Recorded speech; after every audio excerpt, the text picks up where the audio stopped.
Jessica Whitmore sat with her hands folded tightly in her lap, staring at a small crack in the beige wall across from her. The room was quiet in the way medical offices always were, too quiet, as if the air itself was holding its breath. Somewhere down the hall, a printer hummed, then stopped. A clock ticked. Each second landed heavily in her chest. "So," the therapist said gently, her voice calm and measured, "tell me about the moment you realized everything had changed."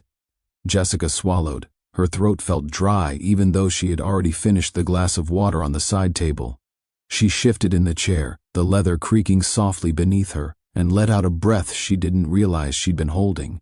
"It sounds ridiculous when I say it out loud," she began. Her voice was steady, but only because she was forcing it to be. "People hear it and think I'm exaggerating.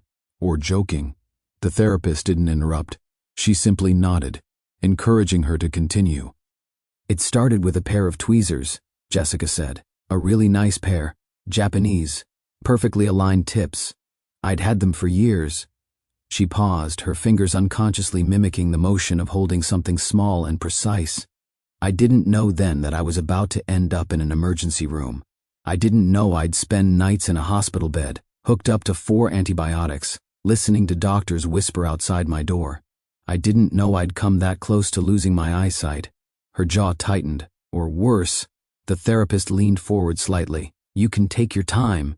Jessica nodded, then closed her eyes for a brief moment. When she opened them again, her gaze drifted, not to the wall anymore, but somewhere far away, somewhere inside her own memory. "Before all of this," she said, "my life looked fine. Better than fine, actually. From the outside, at least. Good job, nice apartment. I took care of myself. I paid attention to details." A faint, humorless smile touched her lips. "I believed details mattered. That if you controlled the small things, the big things would stay in line." She hesitated, then added, "I was wrong." The therapist waited. "There was no dramatic accident, no car crash, no illness that came out of nowhere," Jessica continued. "I didn't ignore chest pain or collapse on the street. I was standing in my bathroom, getting ready for a wedding, looking at my reflection. That's all." Her heart began to beat faster, just thinking about it. Even now, months later, the memory could still do that to her. "I remember the lighting," she said softly. "The way the mirror magnified everything, every pore, every tiny flaw. I remember thinking I had 2 hours before I needed to leave, and that I wanted to look perfect, just for one day." She let out a slow breath. "When people hear what happened next, they always ask the same question," she said. "They ask how something so small could turn into something so dangerous. How a simple grooming habit could almost cost me my life." Jessica's fingers curled into her palms. "I ask myself that too," she admitted. "Over and over." The therapist finally spoke again. "And what do you tell yourself?" Jessica was quiet for a long moment. Then she said, "I tell myself that it wasn't just about a hair. It was about everything that came before it. Every moment I believed I wasn't allowed to look imperfect. Every time I thought fixing something on the surface was harmless." She looked up, meeting the therapist's eyes for the first time. "I didn't know that one careless moment could open the door to something that almost destroyed me," she said. "But it did." The clock ticked on. "And now," Jessica added, her voice barely above a whisper, "I'm here." Trying to understand how a life can change so completely, because of something that seems so insignificant. 2 months earlier, Jessica's apartment gleamed in the afternoon light filtering through floor-to-ceiling windows. The space was tidy, modern, and obsessively organized. Succulents lined the kitchen counter at precise intervals, and a gallery wall of minimalist black-and-white photographs stretched neatly across the living room. Everything had its place, and everything was in that place. She sat cross-legged on the beige velvet couch, laptop on her knees, toggling between a color-coded calendar and a shared Google Doc titled Ashley's Wedding Schedule, Final. Her best friend's wedding was exactly 1 week away, and Jessica had taken charge of everything from logistics to the emergency kit that would be stashed under the bridal table, complete with stain remover pens, spare lashes, Advil, and 3 different shades of lipstick. Her phone buzzed. "Megan, do not forget the steamer this time, or I swear I will wear a wrinkled dress out of spite." Jessica smirked and typed back, already packed, "You wound me." Across from her, the steamer bag stood ready at the door, perfectly zipped, with a sticky note attached, "Add charger." She thrived in these moments, when control could be exercised, when precision wasn't just preferred but praised. It wasn't about vanity, not exactly. It was about being prepared, being polished, being admired. But beneath the confidence, there was a quiet kind of hunger, a hunger for safety that came from knowing everything was in its right place. On the calendar, in the makeup drawer, on her face, that hunger had roots, deep ones. Jessica rarely spoke about her childhood, and when she did, it was always filtered through jokes, like how her mother used to say, "A girl's face is her resume," or, "You can't control what happens to you, but you can control whether you look like a mess." Her mother had been obsessed with appearances, but never her own. It was Jessica's hair that had to be brushed flat, her knees that had to stay unscabbed, her cheeks that had to stay pinched pink. When other kids played soccer after school, Jessica was at home learning how to apply lip gloss without smudging. At 10, by 15 she had learned the quiet art of concealment, not just of blemishes but of feelings. She knew how to smile without showing disappointment, how to shrink herself so no one would say she was too much. She learned to present a version of herself that earned praise, not questions. And so, even now, as a grown woman with a job title and a retirement plan, the echoes of her mother's voice remained. They followed her into dressing rooms, meetings, video calls, into mirrors, especially mirrors. She was staring into one now, in her bathroom, analyzing her skin under unforgiving LED lights. Her wedding outfit hung on the back of the door, steamed and ready, shoes polished, jewelry selected. Her makeup bag sat open on the marble countertop, products arranged in the order of application. Her gaze shifted closer, narrowing in on the arch of her left eyebrow. There it was, a hair, slightly out of line, a little darker, a little thicker than the others. Not long enough to be ignored. Not hidden well enough by makeup. Jessica leaned closer to the mirror, tilted her chin. The hair mocked her. She picked up her tweezers. Silver, Japanese-made, ultra-precise. A gift from her mother on her 22nd birthday. Her fingers gripped the tweezers, hovered over the strand. She hesitated for half a second. Not today, not for this wedding, not for the photographs that would live online forever. She placed the tweezers down, stepped back, then reached for them again. A buzz interrupted her. A calendar reminder, leave for Ashley's by 3:45. She had exactly 1 hour and 57 minutes. More than enough time. She had done this 100 times before. She was good at this. She would just clean up the line. One hair, nothing more. Behind her, in the bedroom, her phone buzzed again. Megan this time, asking if she'd seen the weather forecast. Jessica didn't notice. Her eyes were fixed on the mirror, on the tiny imperfection that no one else would see. But she did, and that was enough. She picked up the tweezers once more, hands steady, mind clear. She didn't know that this moment, this seemingly harmless, ordinary decision would soon spiral into something terrifying, that a single hair would become a thread pulled loose from the fabric of her carefully constructed life, and that nothing, absolutely nothing, would ever be the same again. Jessica adjusted the angle of the mirror slightly, bringing it closer, until the edges of her reflection blurred and only the center, her left eyebrow, remained in sharp focus. The hair was still there, stubbornly visible, a dark thread in an otherwise clean line. It seemed to shimmer under the bathroom lights, exaggerated by magnification. Her fingers, familiar with this routine, moved without hesitation. She pinched the tweezers delicately, aligning the tips with surgical precision. A practiced inhale. She grasped the base of the hair and pulled. Instantly she felt it. Not the usual quick, almost pleasant snap of a clean removal, but something deeper. The resistance was unexpected. The hair didn't slip out smoothly. Instead, it fought back. There was a sharp, tearing sensation, not on the skin but under it, as if something inside had been hooked and tugged. Jessica's forehead winced before her face did. She let out a small, surprised gasp and instinctively touched the spot. It throbbed, not like a sting but like a bruise blooming from beneath the surface. She leaned in. The hair was gone, but it hadn't come alone. Still clasped in the tweezers was something strange, something she'd never seen before. Attached to the root was a small white mass, no bigger than a grain of rice, rounded, smooth, glistening. It looked almost like a tiny pearl, wet and opaque, with a thin, translucent sheen. It was connected to the hair by a fragile root that had been yanked free. Her stomach turned. What the hell? She placed the tweezers down on the counter and stared at the thing inside them. It didn't move. It didn't pulse, but it looked alive in the way cysts or blisters look alive. Slick, organic, wrong. Jessica turned back to the mirror. The space where the hair had been was now a raw, open crater. The skin around it was red and tender, already beginning to swell. A small dot of blood formed, mixing with a clear, viscous fluid that slowly leaked out like a wound trying to cry. She reached for an alcohol wipe, tore it open with shaking fingers, and pressed it against the spot. The pain was immediate and intense, sharp and bright, cutting through her skull like electricity. Her eyes watered. She hissed between clenched teeth. "Shit," she whispered, blinking fast. The sting lingered even after she tossed the wipe into the trash. Her skin felt hot, throbbing, but there was no time for dramatics. She still had makeup to finish, an outfit to put on, a wedding to get to. She dabbed concealer over the spot, wincing as the sponge tapped against the swollen skin. It didn't look perfect, but it was passable.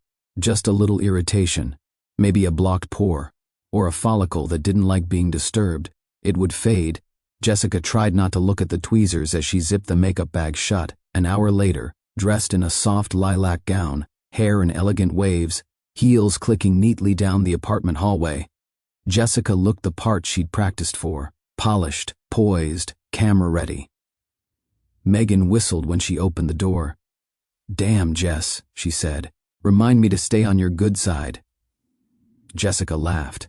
It sounded natural, but her left brow throbbed with a slow, pulsing ache. In the car ride to the venue, she kept dabbing at her forehead when Megan wasn't looking, pretending to smooth out her foundation. She couldn't shake the feeling that something was off. The area where the hair had been now felt like it was bruising from the inside, like pressure was building. At the venue, she kept moving. Photos, hugs, smiles, drinks. Her focus stayed outside of herself.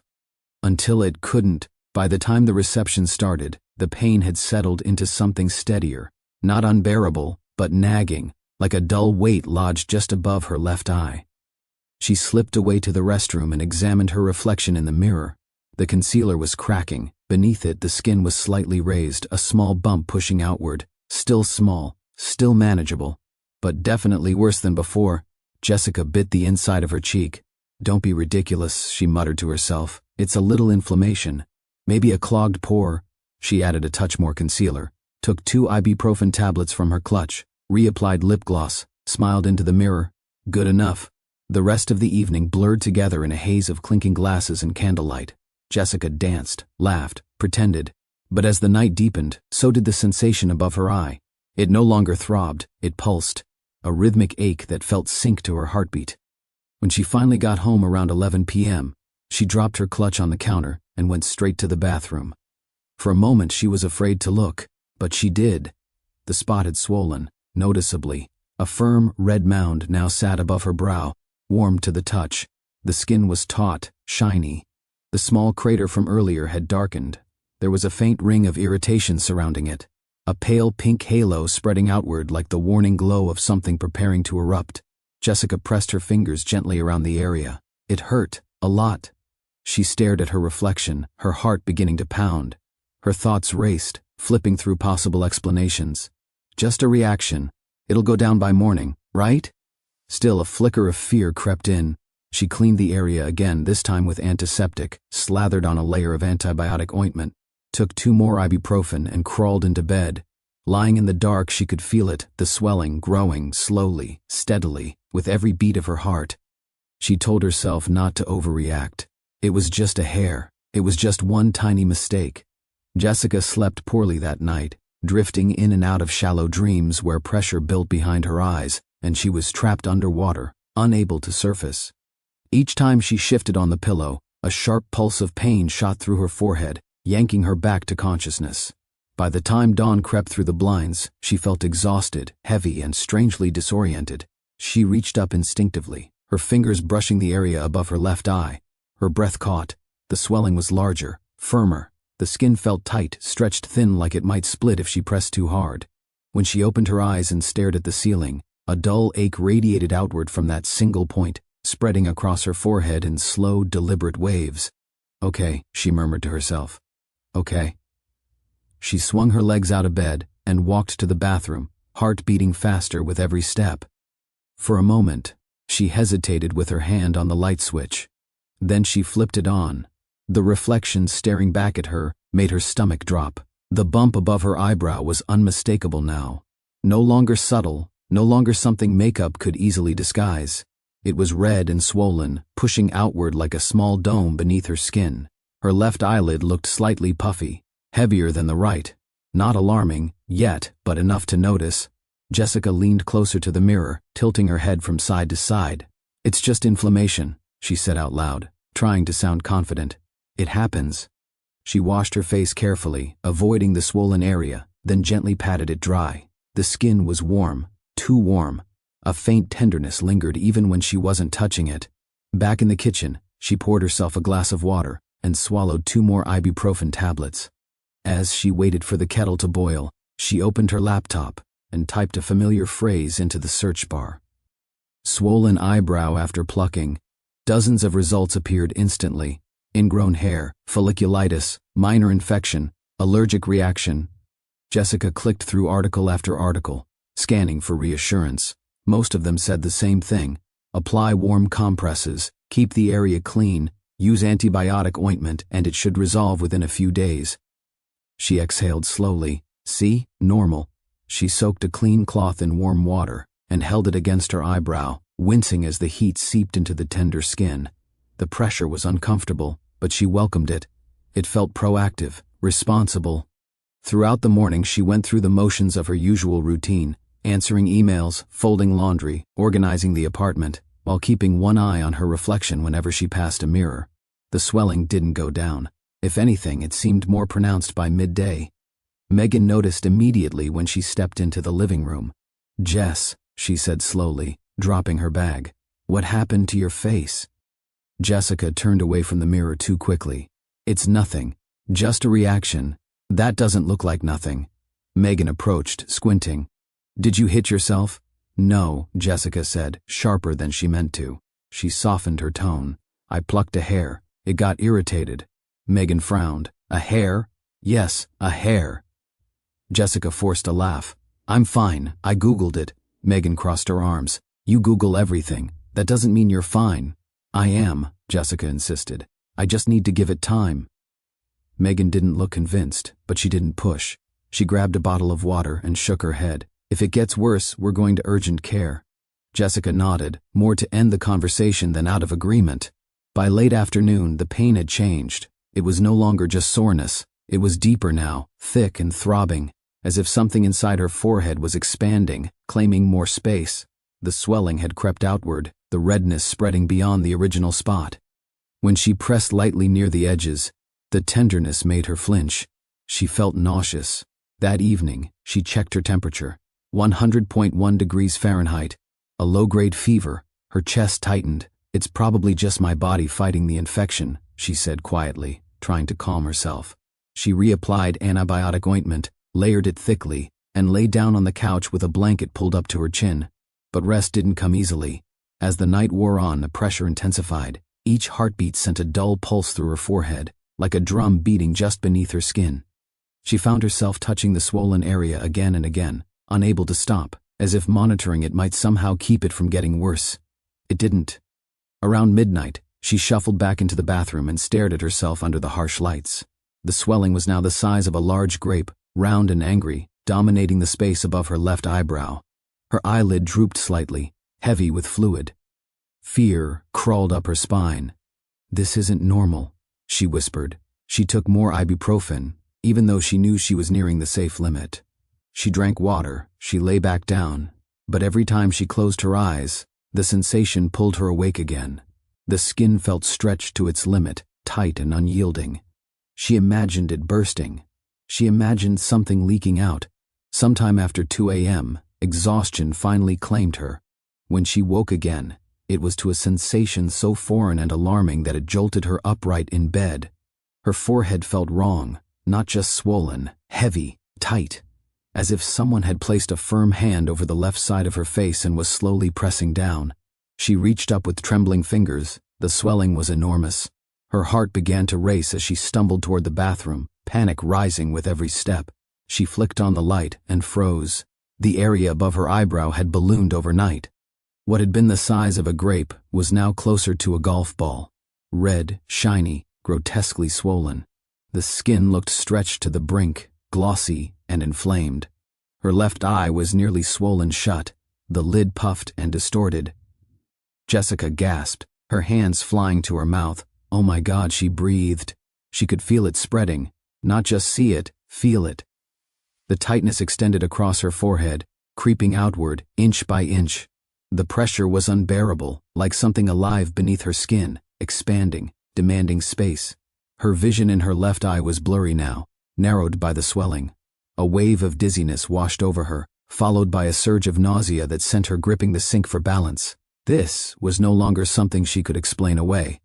Her reflection stared back at her, unrecognizable, distorted, frightening. For the first time since this began, a single terrifying thought cut through her denial with absolute clarity. This isn't going to fix itself. Jessica backed away from the mirror like it had physically struck her. She couldn't look at herself. She couldn't breathe. The pressure inside her head had become something monstrous, alive and expanding. She was shaking, her hands fluttering around her face like she could somehow will the swelling to retreat. Her fingers scrambled for her phone on the bathroom counter. "Megan," she said aloud before she even hit the call button. The phone rang once, then twice. Megan picked up groggily, her voice thick with sleep. "Jess?" Jessica's voice was high and tight. "Megan, I need help." That was all it took. 10 minutes later, Megan burst into the apartment, still in her pajama pants, a sweatshirt pulled on inside out. She stopped cold when she saw Jessica standing in the hallway, arms wrapped around herself, trying to hide half her face. "Oh my God," Megan said. "What happened?" Jessica moved her hand away slowly, revealing the grotesque swelling. Her skin was stretched and shiny, the tissue above her left eye so inflamed that the lid drooped almost entirely closed. Her eye itself was barely visible, just a sliver of red and white peeking through. "I don't know," Jessica whispered. "It just kept growing." Megan stepped forward carefully, not wanting to panic her. "Jess, this is serious. You need to go to the ER." Jessica nodded, numb. "I think I do." The drive to the hospital was silent, except for the occasional sniffle from Jessica as she tried to hold herself together. Her fingers twisted around the hem of her sleeve, while Megan gripped the steering wheel like she was trying to keep the car and Jessica's sanity from falling apart. When they arrived at the emergency room, Megan pulled up to the entrance and helped Jessica out. Under the harsh fluorescent lights of the hospital lobby, Jessica's condition looked even worse. The triage nurse at the desk did a double take when she looked up. "How long has this been happening?" the nurse asked as she walked Jessica to the triage room. "Since yesterday morning," Jessica said, her voice barely audible. "I plucked an eyebrow hair. It started swelling, and then overnight it just exploded." The nurse's expression darkened. "Do you have a fever?" Jessica nodded. "Low grade. Last night it was 100.1. The nurse took her vitals quickly. Pulse elevated, blood pressure high, temperature now 101.4. She didn't say much, just scribbled into her chart and disappeared behind a door, returning moments later with a wheelchair. "I'm taking you back now," she said. "A doctor will see you immediately." Jessica glanced at Megan, who gave her a quick squeeze on the shoulder. In the exam room, she waited alone for only a few minutes before a man in his early 50s entered. He wore a white coat over dark scrubs and moved with the quiet confidence of someone who'd seen everything and still paid attention. "I'm Dr. William Brennan," he said, offering a gentle nod. "You must be Jessica." She nodded, unsure if she could speak. "Tell me exactly what happened," he said. Jessica walked him through the entire sequence, from the plucked hair to the strange pearl at the end, the burning sting, the bump, the worsening overnight. She tried to keep her voice even, clinical, but there were cracks between the words, thin slices of panic that leaked through. Dr. Brennan leaned in to examine her eye and brow. He didn't flinch, but his brows drew together slightly. "Did you say the hair came out with a white mass attached to it?" "Yes," Jessica said. "Like a tiny pearl. I've never seen anything like it." Dr. Brennan exhaled, slowly, and reached for his penlight. He checked her pupils, her eye movement, palpated the swelling gently. Jessica winced as he touched the outer edges. "Your description of that pearl is important," he said, voice grave now. "That wasn't just a hair follicle. It was likely an epidermal inclusion cyst. When you pulled the hair, you may have ruptured the cyst sac, causing keratin to leak into the surrounding tissue." That substance is highly inflammatory. Jessica stared at him, not fully processing. What you're experiencing is a severe case of cellulitis, an infection of the skin, and it's progressed to what we call a periorbital abscess. It's a pocket of infected material forming behind the tissues around your eye. Her throat tightened. What does that mean? It means we need to act quickly, he said. We're ordering a CT scan immediately to see how deep the infection has spread. If it's close to the orbital wall or tracking toward your brain, we'll need to drain it surgically. Infections in this area can move fast. Jessica sat perfectly still. Her hands resting on her lap began to tremble. Dr. Brennan placed a hand on her shoulder. We'll take care of you. An orderly arrived within minutes to wheel her to the imaging department. Megan was waiting when Jessica returned. They're scanning to see if the infection's gone deep, Jessica said. They might have to do surgery. Megan nodded, trying to look brave. Whatever happens, I'm here. We'll get through it. While they waited for the results, time slowed. Jessica sat in silence, her mind spiraling. Her eye throbbed. Her face ached. She couldn't help but picture it. The worst-case scenarios. The images her brain conjured didn't seem melodramatic anymore. They felt possible. What if she lost her vision? What if it reached her brain? What if this wasn't an infection at all? A knock on the door. Dr. Brennan re-entered, holding a tablet. His expression was unreadable. We have the results, he said. Jessica's pulse thundered in her ears. There's good news, he continued. It's not cancer. She hadn't realized she'd been holding her breath until she exhaled. But it's serious, he added. The abscess is large and deep. It's putting pressure on the orbital structures. It hasn't reached the brain, but it's close. We need to drain it. Tonight. Jessica nodded slowly, tears welling in her eyes. Okay, she whispered. We'll use local anesthesia. You'll be awake, but we'll numb the area and keep you comfortable. After that, we'll start 4 antibiotics and monitor you in the hospital for a couple days. Jessica lay back on the gurney, staring up at the ceiling. All of this from a hair. She tried to make sense of it, but nothing did.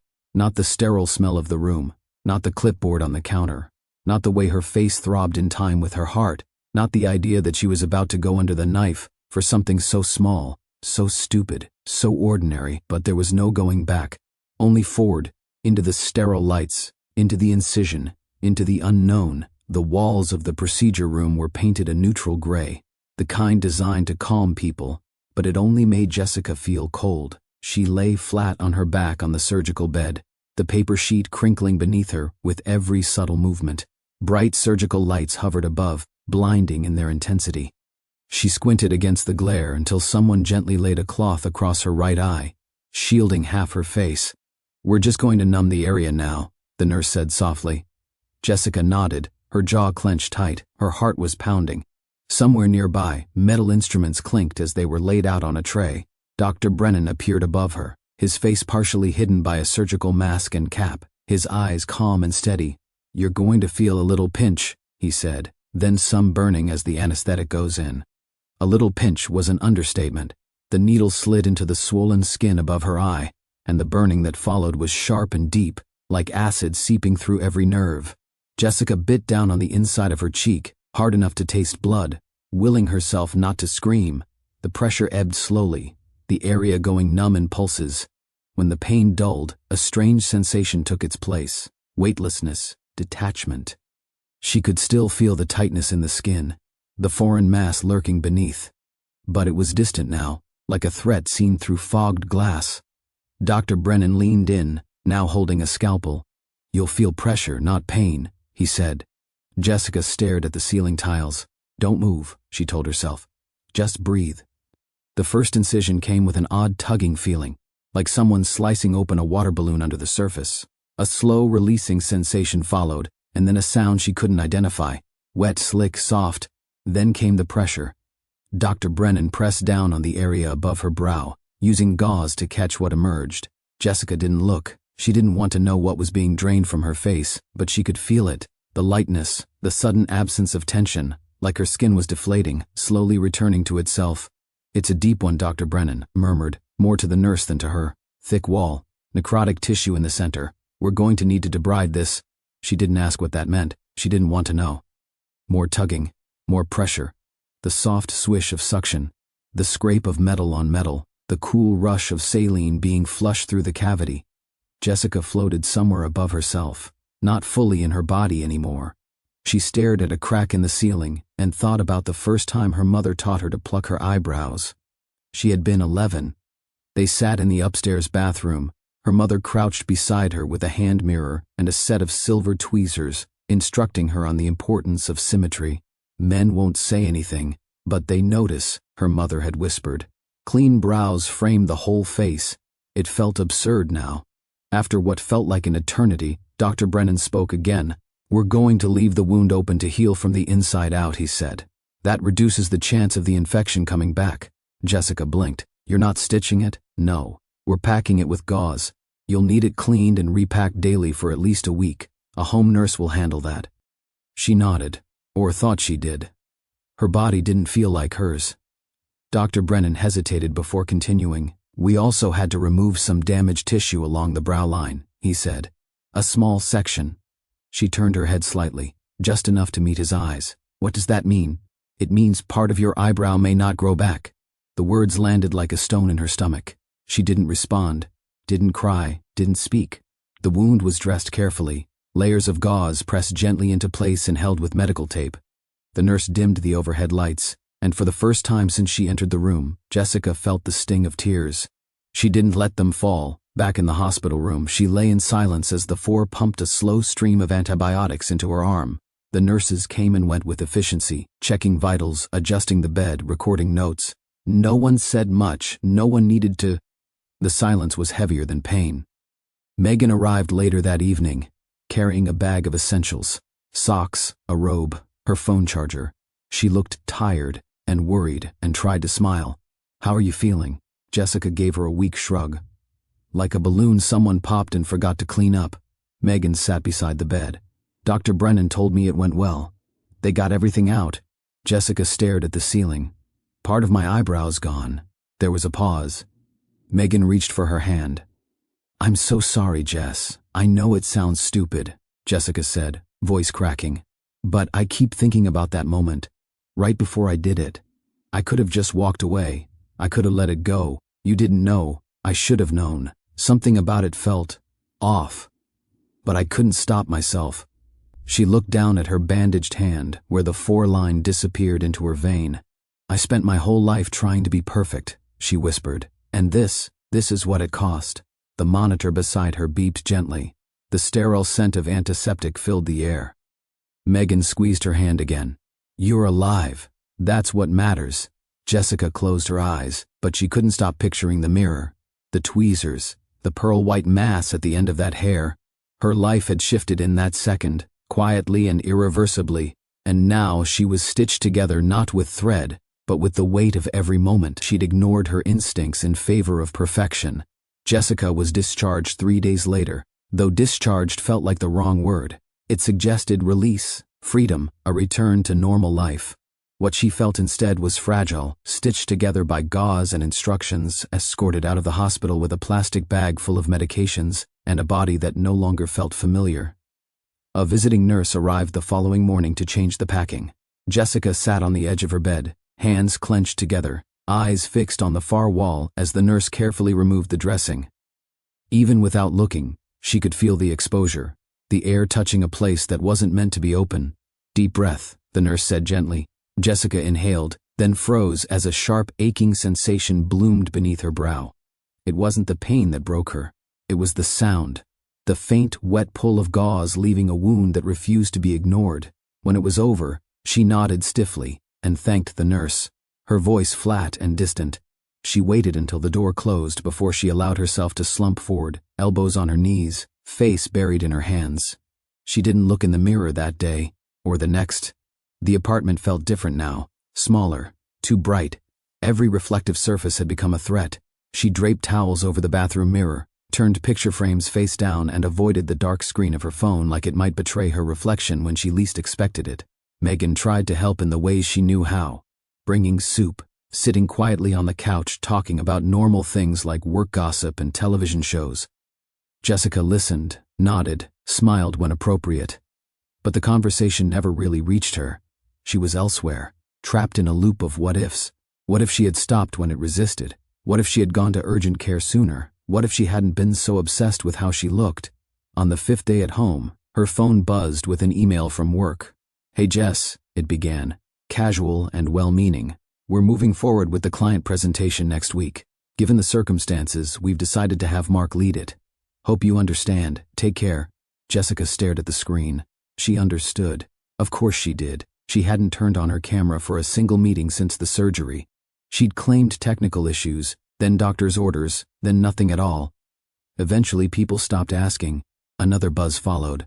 This one from her boyfriend, Eric. "Can we talk?" He came over that evening, standing awkwardly in the doorway like a guest who wasn't sure he was still welcome. Jessica kept the lights low. She sat across from him, her face partially turned away. "I'm worried about you," he said. "You've been shutting me out." She nodded. "I know." There was a pause. He glanced at her bandage, then looked away quickly. "I don't know how to help," he admitted. "And I don't think you do either." Her chest tightened. "I need time," she said quietly. Eric sighed. "I get that. I really do. But this," he gestured vaguely between them. "It feels like you're disappearing." Jessica didn't respond. She didn't trust her voice. "I care about you," he continued. "But I don't recognize you anymore." That did it. Something inside her cracked open, not loudly, not dramatically, but enough to hurt. "I don't recognize myself either," she said. Eric nodded slowly, as if that confirmed something he'd already decided. They didn't fight. There were no raised voices, no accusations. Just an understanding settling in, heavy and final. When he left, Jessica locked the door and slid down against it, sitting on the floor until her legs went numb. That night, she cried for the first time since the surgery. Not the restrained tears she'd held back in the hospital, but the kind that racked her chest and left her gasping. She cried for her face, for her job, for the version of herself that had felt confident and whole. She cried because she was angry, at herself, at her body, at the absurdity of it all. In the days that followed, she barely left the apartment. Megan went to work, and Jessica stayed behind, wrapped in oversized sweaters and silence. The world outside felt hostile, full of eyes she couldn't face. One afternoon while Megan was out, Jessica wandered into the bathroom without thinking. She stopped short when she realized the mirror was uncovered. Her heart began to race. Slowly, reluctantly, she lifted her gaze. The woman staring back at her looked like a stranger. The swelling had gone down, but the damage was unmistakable.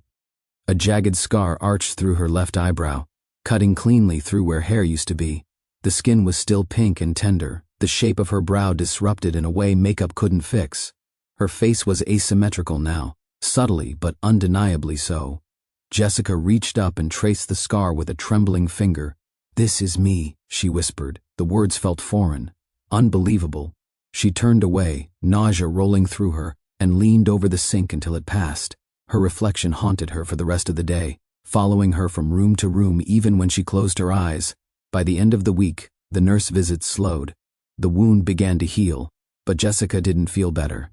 If anything, the permanence of it all sank in deeper with each passing day. She started sleeping too much, or not at all. Some mornings she stayed in bed until noon, staring at the ceiling, unable to find a reason to get up. Food lost its taste. Messages went unanswered. One evening, Megan sat beside her on the couch and spoke softly. "This isn't just about your face, is it?" Jessica shook her head. Tears welled instantly. "I don't know who I am without trying to be perfect," she admitted. "I don't know how to exist like this." Megan squeezed her hand. "You don't have to figure it out all at once." But Jessica knew something had to change. She couldn't keep living like this, hiding from mirrors, from people, from herself.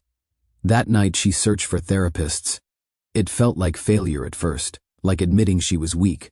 But as she filled out the intake form, something loosened in her chest. Maybe this was the next step, not toward fixing her face, but toward surviving what had happened to her. The therapist's office smelled faintly of lavender and old books. It was on the second floor of a converted craftsman home, tucked between an antique bookstore and a yoga studio, far from Jessica's usual haunts. That was the point. She didn't want to run into anyone she knew on the way in, or worse, on the way out. Her therapist, Dr. Elaine Park, was calm in a way that didn't feel performative. She had kind eyes, short graying hair, and the quiet, attentive presence of someone who had learned to listen not just to words, but to silence. For the first 2 sessions, Jessica said very little.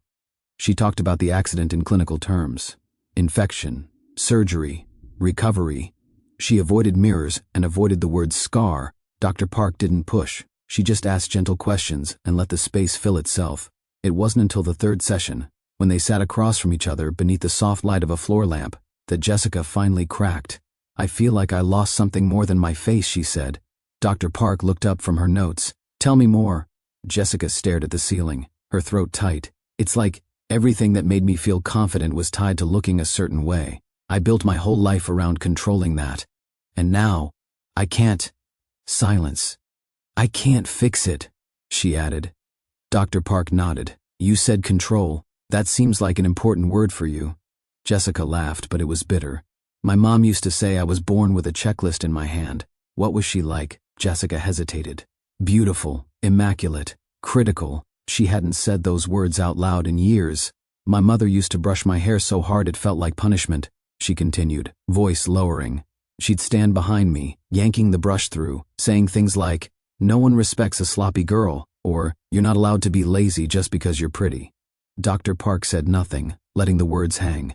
She monitored everything: how I looked, how I sat, how I walked into a room. She wasn't cruel, not exactly, just relentless.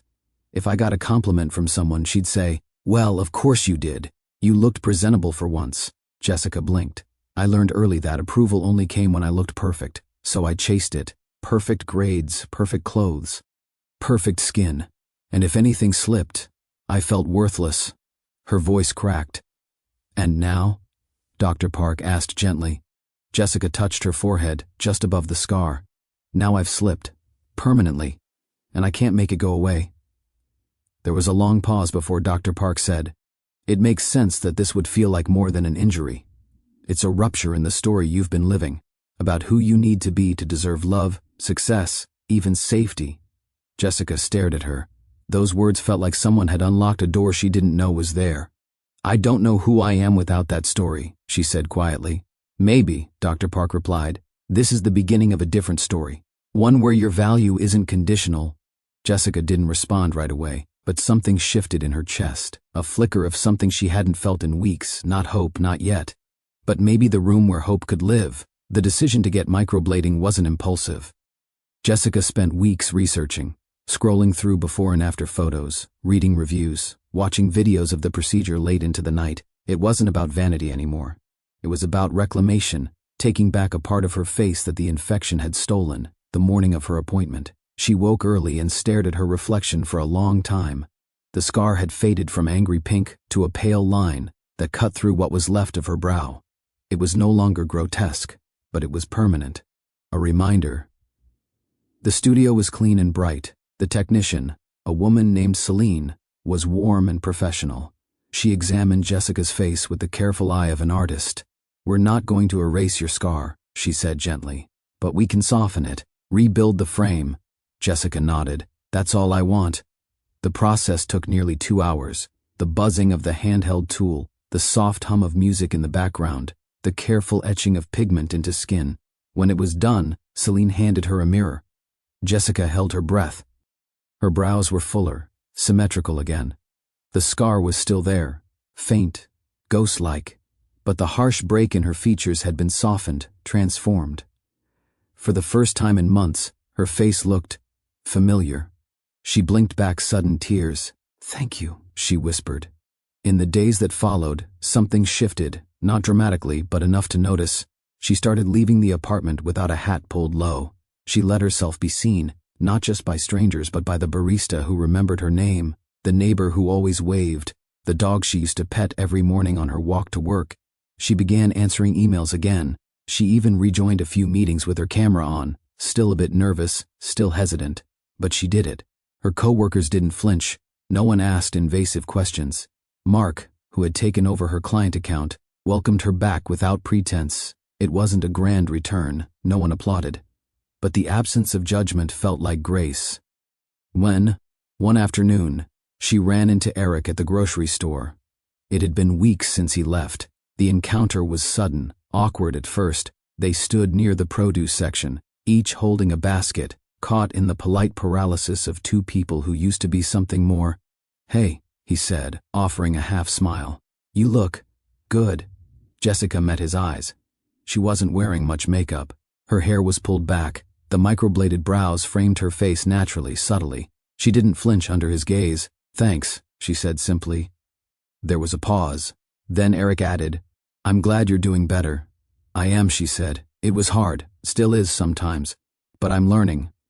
He nodded, then glanced down at his basket. "Well, it's good to see you." "You too," she replied. They parted with a quiet understanding. No promises, no tension, just closure. That evening, Jessica journaled for the first time since the surgery. The words came slowly at first, then with surprising ease. She wrote about fear, about identity, about how she used to think confidence came from being flawless. But now she knew it came from something deeper, surviving what she thought she couldn't. Later that week, she met Megan for lunch downtown. They sat at an outdoor cafe, sunlight warming their table, the murmur of passing voices and clinking dishes surrounding them like ambient music. Megan looked at her and smiled. "You seem lighter." Jessica thought about that. "I feel real," she said. For the first time in a long time, they clinked glasses. The room was smaller than she expected, with folding chairs arranged in a half moon, a pitcher of lemon water on a side table, and a scattering of notepads and pens. It wasn't glamorous. It wasn't meant to be. That was what Jessica liked about it. A year had passed, 12 months since the day she plucked a single eyebrow hair and began a journey she would have never chosen. She now stood at the front of a women's wellness workshop hosted by a local nonprofit, a gathering for women recovering from physical trauma, cosmetic injuries, or simply grappling with the quiet erosion of self-worth in a world obsessed with appearances. Jessica hadn't planned to speak. She came initially just to listen, to connect. But when the organizer heard her story, she asked if Jessica would consider sharing it. Not just the medical side, but the emotional aftermath, the shame, the rediscovery.